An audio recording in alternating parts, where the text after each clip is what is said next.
ওয়ালাইকুম আসসালাম রহমতুল্লাহ বারাকাতুহু। একবার প্রশ্ন করেছেন তাবিজ সম্পর্কে, তাবিজ বা ঝাড়ফুঁক সম্পর্কে শরীয়ত কি বলে। দেখেন, তাবিজ সম্পর্কে মুসনাদে আহমদ 2য় খণ্ড 156 রাসূলুল্লাহ সাল্লাল্লাহু আলাইহি ওয়াসাল্লাম বলেছেন, যে ব্যক্তি তাবিজ ঝুলালো সে শিরক করলো। আরো বলেছেন মুসনাদে আহমদ 4th খণ্ড 154, যে ব্যক্তি তাবিজ ঝুলাবে আল্লাহ সেটাকে পূরণ করবেন না। আরো দেখেন মুসনাদে আহমদ 16763 নম্বর হাদিস, উকবা ইবনে আমির রাদিয়াল্লাহু তাআলা বর্ণনা করছেন যে রাসূলুল্লাহ সাল্লাল্লাহু আলাইহি ওয়াসাল্লাম বলেছেন, যে ব্যক্তি তাবিজ ব্যবহার করবে আল্লাহ তাকে পূর্ণতা দেবেন না, আর যে কড়ি ব্যবহার করবে তাকেও আল্লাহ মঙ্গল দান করবেন না, আর যে এই জিনিসগুলো করবে তাকে তার উপর ছেড়ে দেওয়া হবে।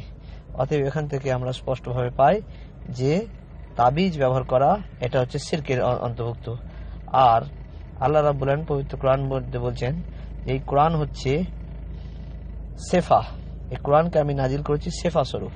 তো কোরআনের আয়াত দিয়ে আপনি ঝাড়ফুঁক জায়েজ আছে, তাবিজ নয়। তাবিজ হচ্ছে শিরক। সে তাবিজ আপনি লিখে গায়ে ঝুলান। যেমন দেখেন, আপনাকে প্রেসক্রিপশন ডাক্তার দিচ্ছে, প্রেসক্রিপশন, সেই মতো ওষুধ খেতে হবে, আপনি প্রেসক্রিপশনটা পকেটে রাখবেন, আপনার রোগ ভালো হবে না।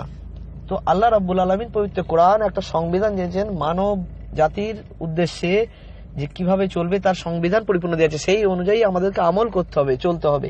সেই লেখাগুলোকে লিখে আমরা হাতে ঝুলাবো, বুকে গলায় ঝুলাবো, এগুলো কোনো কাজ হবে না, যতই আপনি কোরআনের আয়াত ভালো লেখেন। তাই কোরআনের আয়াত আর যেভাবে হোক, তাবিজ ব্যবহার করা শিরকের পর্যায়ে। তবে ঝাড়ফুঁক জায়েজ আছে, যে ঝাড়ফুঁক গুলো কোরআন সম্মত। যেমন কাউ যদি জিনের আসর হয়, জিন থেকে বা জাদু থেকে বাঁচার জন্য রাসূলুল্লাহ সাল্লাল্লাহু আলাইহি ওয়াসাল্লাম বলেছেন সূরা ফাতিহা, আয়াতুল কুরসি অর্থাৎ সূরা বাকারা 255 নম্বর আয়াত, এছাড়া সূরা আরাফের 106 থেকে 122 নম্বর আয়াত, এছাড়া সূরা ইখলাস, সূরা ফালাক, সূরা নাস, এইগুলো পড়বেন। পড়ে কি করবেন, আরো সূরা ইউনূস 79, 80, 81 এই সূরাগুলো পড়ে আপনি একটা পানিতে ফুঁক দেবেন। সেই পানিটাকে খাওয়াবেন এবং এই পানিটাতে গোসল করাবেন। যদি গোসল করান তাহলে ইনশাআল্লাহ জাদু টোনা থেকে আপনি হেফাজত থাকবেন। আর প্রত্যেকদিন শোয়ার আগে সূরা বাকারা শেষ 2 আয়াত, আয়াতুল কুরসি, কুলিয়াবিল ফালাক, নাস, ইখলাস এগুলো 3 বার করে পড়বেন।